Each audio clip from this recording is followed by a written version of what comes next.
I offer my humble pranams at the divine lotus feet of our dear Lord, Bhagavan Sri Satya Sai Baba. Sai Ram, good evening, and welcome to this Region 8 online devotional program. We are so glad that you were able to join us once again. I'd like to say a big thank you to Brother Ramana for the very beautiful opening prayers. And also like to say thank you to Sunil and Vijay in Tustin for their very fine bhajans. You know, it's only natural that many of us would have some worries and concerns with the ups and downs of our current daily lives. Our loving Lord Bhagavan Sri Satya Sai Baba says, "Why should you fear or have sorrow with the Lord installed in your heart? Do you not know that he is guiding you and guarding you? To say that I will respond only if I am called, or that I will save only if I'm thought of, is wrong. You can hear my footsteps, for I walk with you, behind you, and beside you." The Lord of the universe is with us 24/7, no matter what types of uncertainty we have to deal with. And our guest speaker this evening is going to talk to us about this topic exactly. He is Dr. Sanjay Mahalingam, professor at the Sri Satya Sai Institute of Higher Learning. And the title of the talk this evening is Inside Out, powerfully dealing with uncertainty and disruption using the teachings of Sri Satya Sai. Now, at the end of the talk, we're very lucky. We also have a 10-minute session where you will be able to put in some questions in the live chat area if you'd like to ask Professor Mahalingam a question. So, ladies and gentlemen, let us please give a very warm welcome to Dr. Sanjay Mahalingam. Sarah.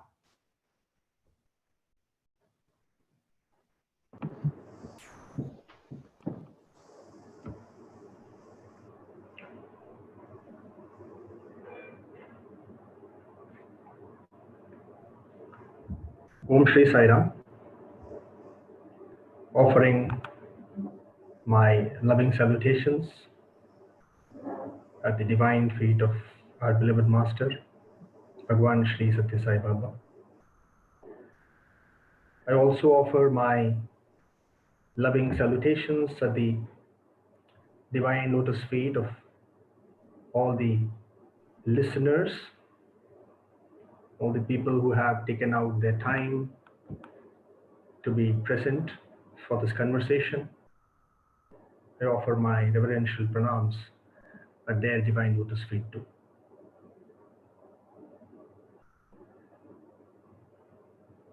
Swami was actually the greatest embodiment of uncertainty that I have ever seen in my life. It was April 2008. Swami had asked me to do my PhD in June 2005. I had started my PhD in June 2005. And I was about 2.5 years into my PhD. I remember it was April. I was sitting in the bhajan hall one day, and Swami called me and said, "So, what's your PhD status? When are you finishing your PhD?" I said, "Swami, I will finish it next year in convocation. I will surely get my PhD with your grace." Swami said, No. Finish it this year. I want you to finish this year. It was already April. The convocation will be in November. I have barely 5 months. You know, people who have done PhD, they know it's a lot of work. 3 years is too less, and I had planned my work in such a way that I have, 1.5 years more, and suddenly here Swami is asking me to finish in just the next 5 months. So I said, "Swami, it's very difficult. I have planned for 1.5 years. My guide right now is in America. My guide, Professor Anantaraman, was at that time in Boston. I said, Swami, he is not here. He will only come in June. And I have still a lot of interviews to conduct. There's so much work to do. It's very difficult, Swami. Please give me one more year. I'll finish in 2009 November. I will surely finish. Swami said, no, no, no. I'm in a hurry. You have to finish it this year. I said, okay. And then my guide had to cut short his trip. He came back from the US on an emergency basis. He flew back, and there was a lot of hassle. 1.5 years work had to be finished in 5 months. It was tough, but there are always experts who understand Swami and his ways. So I was told, Swami has special plans for you. He's in such a hurry. He wants you to finish his PhD in such a hurry. He must be having very special plans for you. And who doesn't like feeling special? So I said, yeah, I'm sure. I'm sure Swami has special plans for me. And then it came about, and Swami's words have a way of coming true. I did finish my PhD in 5 months. I got my PhD in November 2008, in about 3 years and 4 months after I registered for the PhD. In December 2008, about a month after I finished my PhD, Swami said, I have special plans for you. I will tell you what to do. And then Swami just took about 3.5 years to make things move. For 3.5 years, I was just sitting, waiting for Swami to tell. No job, no money. I'd almost forgotten what my PhD was all about. And Swami took 3.5 years to make things move. But then that is Swami, the embodiment of uncertainty. And there is a reason why Swami says, love my uncertainty. On another occasion, I remember it was 2006. Some of you might remember Swami had organized a massive Atirudra Mahayagnim in Puttaparthi in 2006. At least in my 18 years in Parthi, I cannot remember another occasion of such enthusiasm, nay, almost frenzy, with the active participation and encouragement of Swami. Swami was so actively involved in the Atirudra Mahayagnim of 2006, and such was the excitement and such was the anticipation in the air in Parthi. So thick was the anticipation that you could almost cut the air with a knife. Thousands and thousands of devotees were thronging Puttaparthi. There were people who were flying in from Australia, Canada, far off places, just for a night, just to witness that yajna. Such was the enthusiasm. Usually we students and faculty of Swami's University, we usually have a good place to sit in the Kulwant Hall, a comfortable place from where we can have Swami's darshan. It was the first time, and I, as far as I can remember, the last time when even we were struggling to find a place to sit. Because all the top VIPs had left the portico and come in the front. And because there were so many devotees, Swami had stopped going to the portico. And Swami was spending all his time, in front of the portico, in front of what was then the Ganesha in the Kulwant Hall. And there Swami would spend all his time giving darshan to devotees and overseeing the Atirudra Mahayagnim.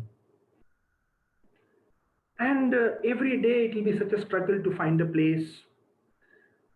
And the frenzy was beginning to reach a crescendo.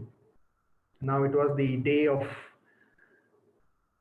Purnahuti, and we know the day of Purnahuti, Swami goes around the hall sprinkling the consecrated water on devotees. With his own hands, he has that broom, that brush, with which he sprinkles the holy consecrated water on the devotees. And that day had come.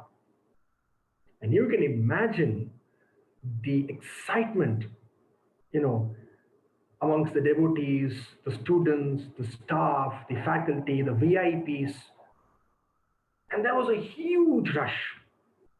And you could feel it in the air. Everybody was just Will I get a drop of water on my head? Will I get a place to sit? Will I be able to see Swami? Will Swami be able to see me? And I was in the hostel that day. I very vividly remember it was around 5 or 5:30 a.m. Everybody was in a hurry, even in the hostel, to finish breakfast quickly, to shower quickly, and then run to the ashram, run to the mandir, to find a spot to sit. And suddenly, as I was also getting trapped in this excitement, it struck me, what is the point of trying to go somewhere so that I can be here? It suddenly struck me that,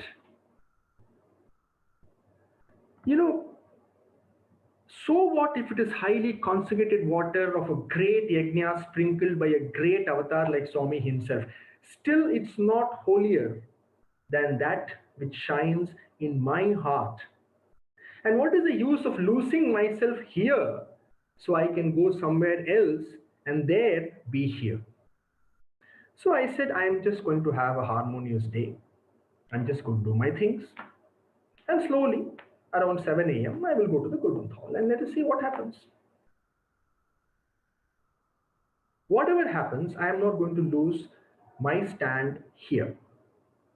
And as expected, I reached Kulwant Hall around 7:30. There was not an inch of space left in the Kulwant Hall. Not an inch of space. Every inch was taken. Now Swami had completely stopped, as I was mentioning, coming to the upper portico, because all the VIPs, all the top VIPs, the international presidents, the vice chancellor, the registrar, everybody had shifted themselves to the front. So that place was entirely empty, and for the 9 days of the Yagam, Swami did not come there even once. And that place was empty. That was the only place in the Kulwant Hall where there was some place to sit. So I just went there and sat there. I was there, one or two sevadars were there. That's all, the whole place was empty. And there are a couple of pigeons. So I just went there, sat there around 8, 8:15. Swami, came. I couldn't see Swami. I could not see what was happening in the Kulwant Hall. I could not see the Yajnam. I could not see any human being also. I was just sitting all alone in this portico. And I said, anyway, I cannot see anything. Why not just close my eyes and sit quietly? So I just closed my eyes. I was just sitting quietly. And it's when there is inner stillness, it's a joy to see the dance of excitement around you. When you're not in the midst of it, then it's actually quite tortuous. But when you're actually still inside, it's actually quite joyful to see the dance of change and excitement around us. So I was sitting happily. In fact, I was quite blissed out actually. And my eyes were closed. And then, you could hear that the Swami had started going around sprinkling water. There were a lot of excitement. There was some screaming, a lot of hustle, bustle. And you could sense, even with my eyes closed, I could sense that Swami is going around. But then I could not see Swami, I could not see anything. I was just sitting with my eyes closed. And then suddenly, it was as if somebody threw a whole bucket of water on me. And I opened my eyes with a startle. And there, 2 feet from me, Swami was sitting on his chair and sitting there and smiling at me. And I opened my eyes, and what had just happened, which I realized much later, that as Swami was cutting from the primary school, for the first time in the last 9 days, instead of going front, he actually came to the portico. There was nobody, only I was sitting. Swami came to me, stopped his chair, dipped the brush in the can of holy water, took it and splashed it on my face. It was all, I was drenched, literally drenched in that water, and opened my eyes, and well, Swami, as always, says, love my uncertainty. Actually, you know, come to the actual topic of at hand of dealing powerfully with uncertainty, especially of the kind that we are facing now. Some of us are worried if any of our near and dear ones will contract the COVID. Some of us are worrying about our jobs. Some of us about the economy in general. Some of us simply don't know what to do with our lives with so much time. And then others are thinking, when can I get out of my house again? When can I get become mobile again? All of us are, dealing in some ways with this tremendous uncertainty and disruption that has affected our lives. And to make this discussion even a little more personal, even for I am also dealing, for example, with something, about the beginning of March, when all this was not so big. It was still a small thing. My parents went to Bihar. For those of you who may not know, Bihar is one of the most economically backward states of India. Brilliant people, amazing people, but it's a highly backward state economically, with very scant resources. My parents had gone there to meet an old friend who has been requesting their company for a long time, and they went there. On 19th March, my mom had a bad accident in Bihar, in the hinterland of Bihar, actually. And she had a very bad, complex compound fracture in her knee. And then, since then, she has been bedridden. Swami helped in many ways. We could get a very good surgeon in the capital of Bihar, that is Patna, which was actually 2 hours from where they were staying. Swami made many things work out. I'm grateful to Swami for that. And the surgery happened. Everything went well. A word about my mom. Actually, she has had many accidents in the past, and her legs have more metal than human tissue. All kinds of things: plates, screws, rods. What would I not give to be with her now? What would I not give to get her here to Parthi back, so that I can tend to her?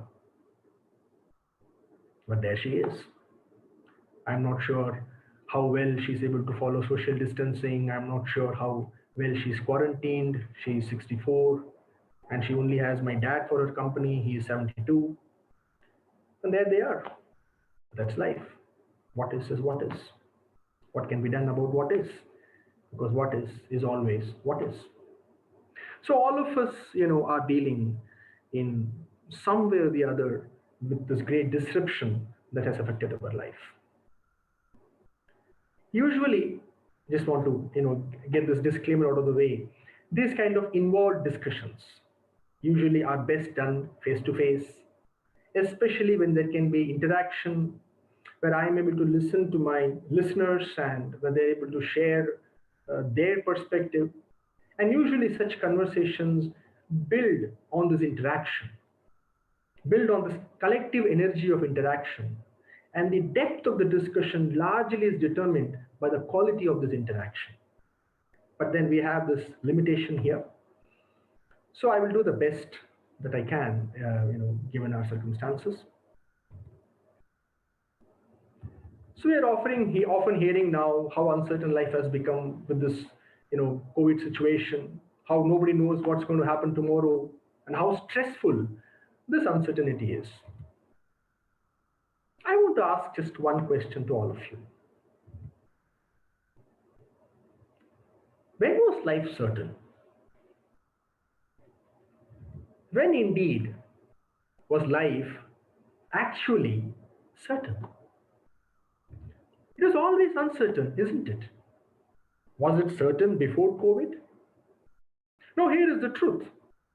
Life was, is, and will forever remain absolutely, totally uncertain. There is nothing certain about life at all. Nothing is certain. Nothing was or nothing will ever be. Please take a moment, pause, and look at your lives and tell me what aspect of it is certain. It is another matter that we do live as if life is certain. But is it? We go to bed every day feeling certain that we will wake up the next day. But about 100,000 people on this planet every day don't. We leave for work certain that we will reach our workplace safely. Is it certain? Thousands don't. Don't mistake me, I'm not trying to paint a doomsday picture or trying to scare you. I am simply pointing out the primordial truth about life is its inherent uncertainty. Is it certain that this exhalation of mine will be followed by another inhalation? There is no certainty that will happen. This body, although very resilient, is also incredibly fragile. So even when the next breath is not certain, how anything else can be? A glaring example of this uncertainty is this virus itself. Before March, had anybody foreseen our lives will be like this today? So life has always been absolutely, totally uncertain. It only looks as if life has become more uncertain now. But life has not become more uncertain. In fact, it cannot become more uncertain because it has been like this always. Life is inherently, totally, absolutely uncertain. So what has changed now? Something has changed, right? Uncertainty showed up in the past too. Sometimes it showed up as a sudden financial gain. Sometimes it showed up as a financial loss. Sometimes as an unexpected occurrence at work. Sometimes as an unexpected health emergency. Sometimes as a loss of a dear one. It has always been showing up in the past also. Mostly, we ignored this primordial reality of life, that is uncertainty, and simply carried on. We carried on feigning certainty, living in an unreal bubble of mind created certainty. We did not allow ourselves to look at the uncertainty of life, experience it fully, become deeply aware of it, and in that awareness, find a firm place to stand in the midst of this dance of uncertainty. We resisted it, denied it, often gave it a positive spin, or simply distracted ourselves away from its experience. Essentially speaking, nothing really has changed. What was hidden has today come in plain sight, so to say. So, to sum up this part of the discussion, life was always uncertain. Life was always uncertain. Today, it is forcing us to pay attention to what was always like this.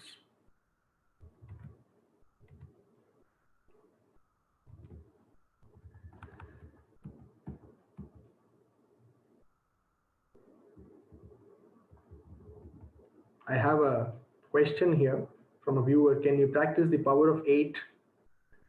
Uh, Maybe. Let's see how it goes. So, well, now it's inescapable. We are, the uncertainty of life, it's completely in our face. We can't escape it. We can't look away. So, let's look at this. Let's today, in this section, let's work with uncertainty itself and let's see where it takes us.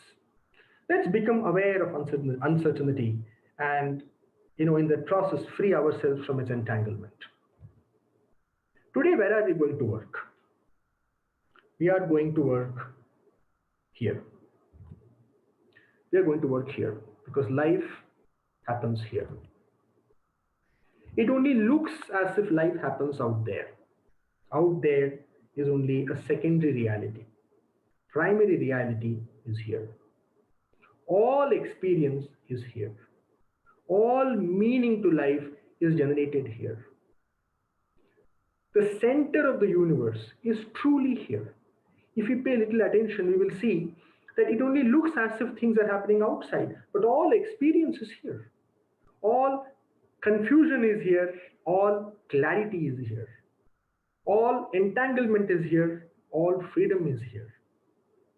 All pain is here. All pleasure is here. All bondage is here. All liberation is here. I remember once in one interview in 2006, Swami told me, if you can manage this, you can manage the whole universe. And I am quoting Swami. He said, if you can manage this, you can manage the whole universe. All you need to know is how to manage this. So today, for the purpose of this brief talk, we will work with this. Okay. So, I'm reminded of a small story. Um, there was a Japanese samurai. They are very skilled, great warriors. So this great warrior, he wanted to know what is hell and what is heaven, and after death, how can he reach heaven? So he made inquiries, and he was told that there's a very great sage on the top of a mountain. So this man went there, knocked on the sage's door. The sage came out and said, "Son, what do you want?" He said, "I want to know where is hell and where is heaven." The sage looked at the samurai mockingly and said, "I don't think you're smart enough to understand that. Because to get that needs a certain level of intelligence, and I don't think you have that intelligence. So better you go home." Now, this samurai was a proud warrior. He is not a normal person. He is the emperor's guard. He is highly skilled, highly trained, very alert, very sharp. And nobody talks to him like that. He got really angry. He flew into a rage. He unsheathed his sword and looked at the sage and said, "How dare you talk to me like that? Take back your words, or your head will be separated from your body." The sage calmly looked at the samurai and said, "Son, this is hell." The samurai, being the smart person that he was, immediately got the message. He put back the sword in the sheath, went down on his knee, and asked for the sage's forgiveness. And the sage said, "Son, this is heaven." So the point of the story is, it only looks as if life happens there. Life happens in only one place, here. And as Swami said, if we know how to manage this, we know how to manage the whole universe. Swami didn't say the whole world. Swami didn't say you can manage your workplace. Swami didn't say you can manage your relationships. Swami said if you can manage this, you can manage the whole universe. Now, also have another question. How do we learn to love uncertainty? And that's a beautiful question. And that is actually that's what we're going to deal with in this the following section of this talk. How do we learn to love uncertainty? So first, now that since we have established we're going to work here, I would request you to please pause for a moment and see how uncertainty is happening within you. Because see, uncertainty is just a word. It's just a word, you know. It will be manifesting in a certain way within you. So I want all of you to pause for a minute or two. You might choose to close your eyes, or you might choose to not close your eyes, and become deeply aware. Take awareness back from outside, diffuse the awareness, collect it together, get it back here, and become aware of how uncertainty in your life right now is manifesting within you. You may want to bring awareness to your breath, to see how your breath is working. You may want to bring awareness to your thoughts as to what kind of thoughts are being created around this idea of uncertainty. You may also want to bring awareness to your feeling, to your bodily sensations, your inner body sensations. You may want to bring awareness to your emotions around uncertainty. But what I would encourage you to do is to not get trapped in words and labels, but rather be with the experience of uncertainty as it is happening within you right now. Also, there is no right answer. There is no way it should happen. There is no should in life. Just be with the way it is happening within you right now. Just be with the experience totally. Don't try to change anything. Don't try to label anything. Don't try to understand anything. Let us suspend all need to understand and analyze and just be with the experience of uncertainty as it is happening within us right now. Please take a moment, please pause. You may close your eyes or you may not, and please stay with the experience of uncertainty.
All right.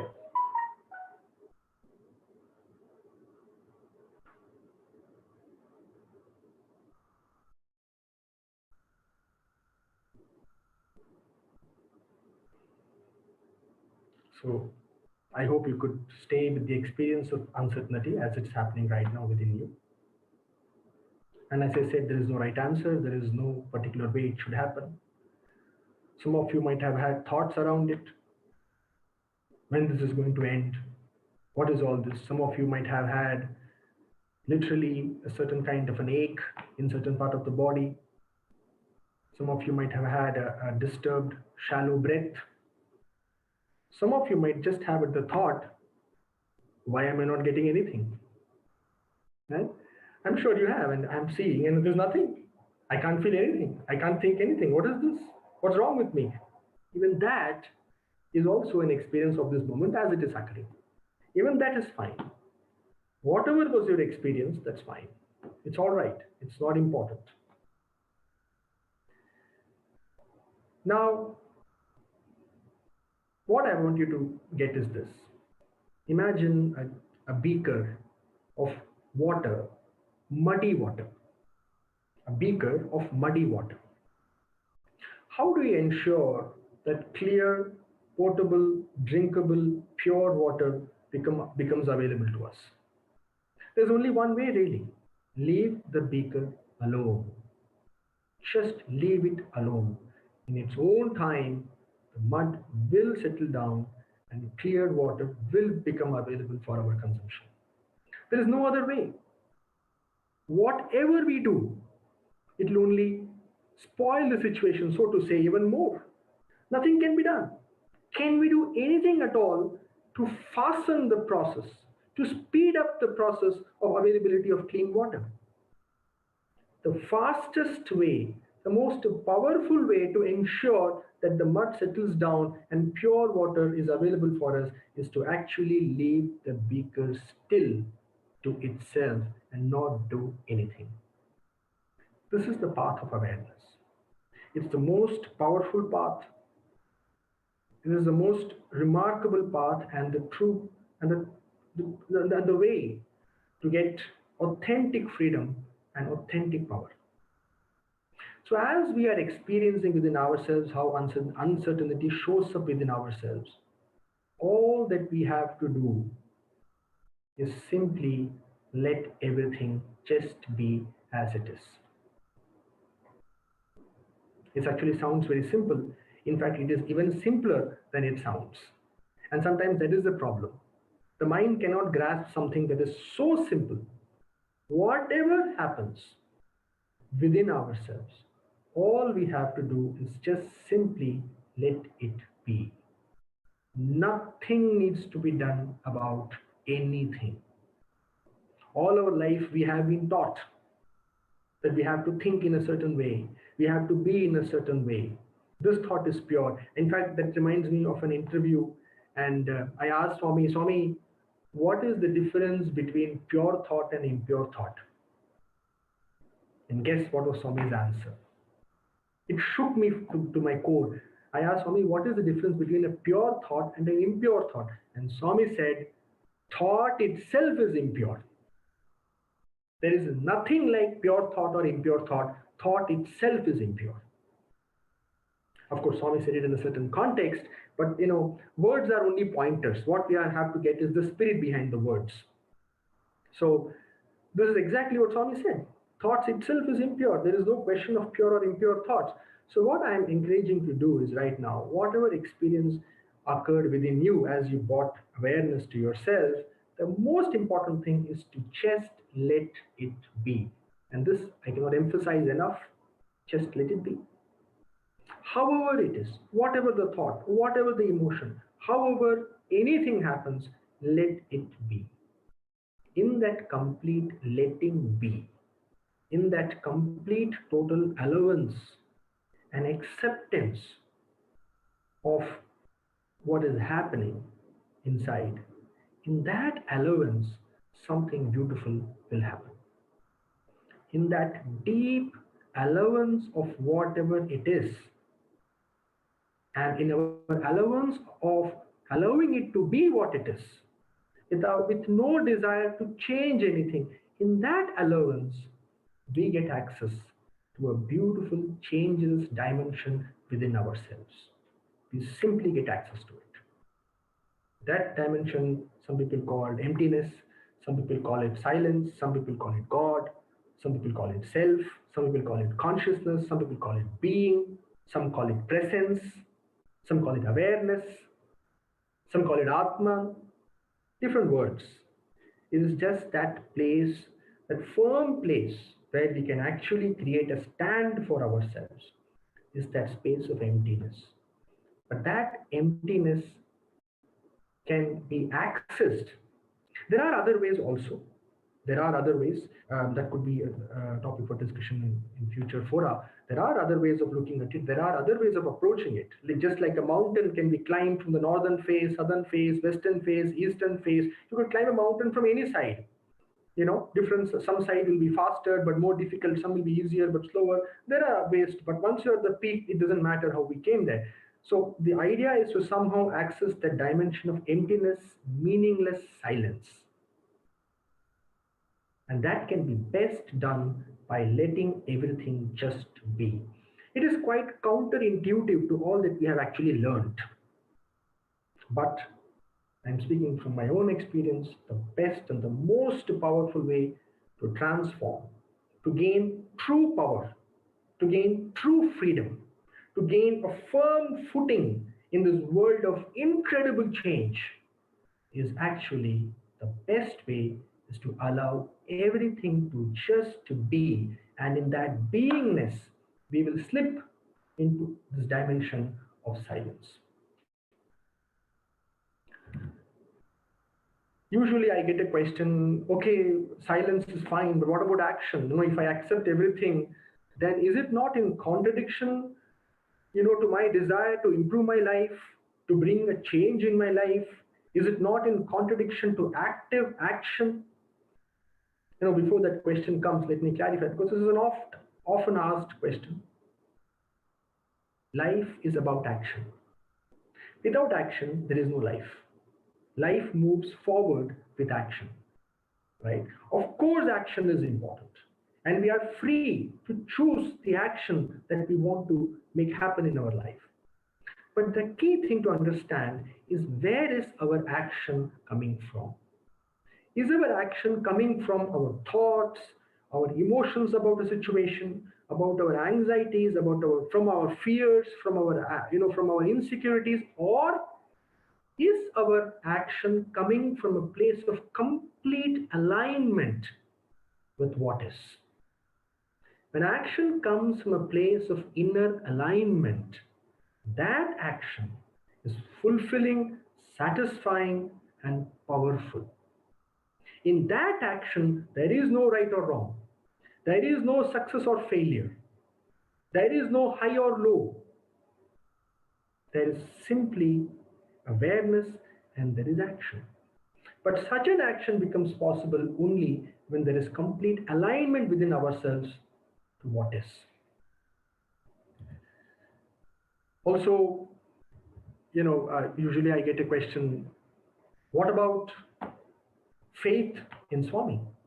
Is that not enough? Is it not simply enough that I have faith in Swami and Swami will take care of me and my family and Swami will take care of everything? And why all this being? Why all this going within? Why should I worry about anything? Why I just cannot say, Swami, take care, I have complete faith in you and I am done? Brilliant. It is very much possible to do that. If that faith is so deep rooted, real, and if it is our actual lived real experience. Usually what happens is faith is only a word. And our real lived experience actually within is one of utter faithlessness. We only say, oh Swami, I have faith in you, I know you will take care. But deep down, if we actually are honest with ourselves, I have read somewhere, it is wrong to fool others, but it is really wrong to fool yourself. So if we actually honestly look at ourselves, deeply, honestly, truthfully, then we will see that behind the veneer of faith, actually what lies is utter faithlessness. Because we say, Swami, I have faith that you will take care. What will Swami take care of? What's he supposed to take care of? The thing is, faith is not that, Swami, I'm sure whatever is okay for me, you will make it happen. No. Faith is whatever happens for me is okay for me.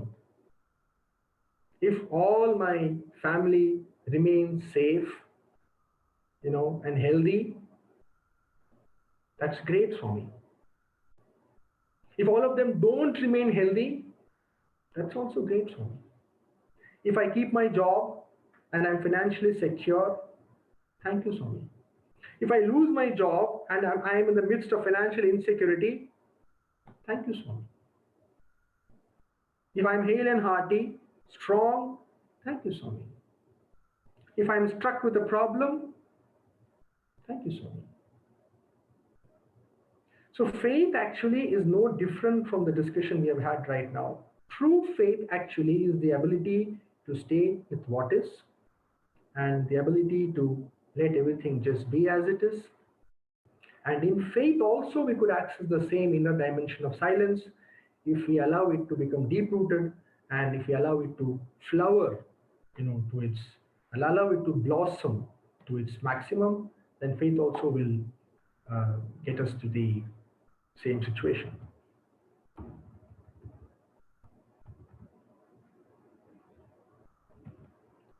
Finally, I'm reminded of a small, before we end, a small experience with Swami. Once I was in the interview room with Swami, and I knew that a new chair has come for Swami. Some Western devotee had gifted a new chair, a beautiful throne actually, for Swami. And I knew that it was in the personal interview room of Swami. And I was sitting with Swami, and Swami said, asked me, where is my new chair? He asked with the curiosity and the enthusiasm of a small baby, who had got a new toy. Swami said, where is my new chair? I said, Swami, it is in this room, in the inner private room, it is kept.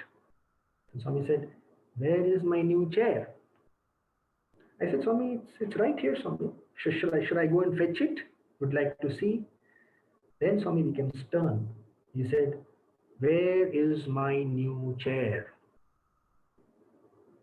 Then obviously my answer was not right. So I just remained quiet. Then Swami held my collar like this and pulled me towards him. And with his index finger, he pointed to my heart and said, Sir, there is my chair. There is my chair. So just to sum up, life happens within. This is the center of all experience. This is the center where the universe itself is experienced. And in is the only way out. And to handle uncertainty, in fact, not just uncertainty, to handle any emotion, to handle anything in life, the best way is to deepen our awareness of the experience as it is, not as we describe it or label it or define it or understand it, not that way, just the experience as it is, to increase our awareness of how it happens within us, and then just allow it to be. In that allowance, we get access to a beautiful inner dimension of silence. Once aligned with that dimension of silence, action will automatically flow from that dimension, and that action is powerful and transformative. And in that action, there is never failure, there is no success, there is no right, there is no wrong, there is no higher, there is no lower. One more time, I will sum it up. The key to mastery, to key to personal mastery, to key to emotional mastery is to first deeply, with great awareness, allow the emotion to play itself out in our system, to become aware of how it is occurring, and then to allow it to be just as it is in all dimensions, just simply, just allow it. In that allowing, we get access to an inner dimension of silence and emptiness. Once aligned with that dimension, from their action, when it pours forth into the world, that action is powerful, transformative, satisfactory, and fulfilling. This is what, in my years of sitting at the lotus feet of Bhagwan and other great beings, I have gathered. Hope it made sense to all of you.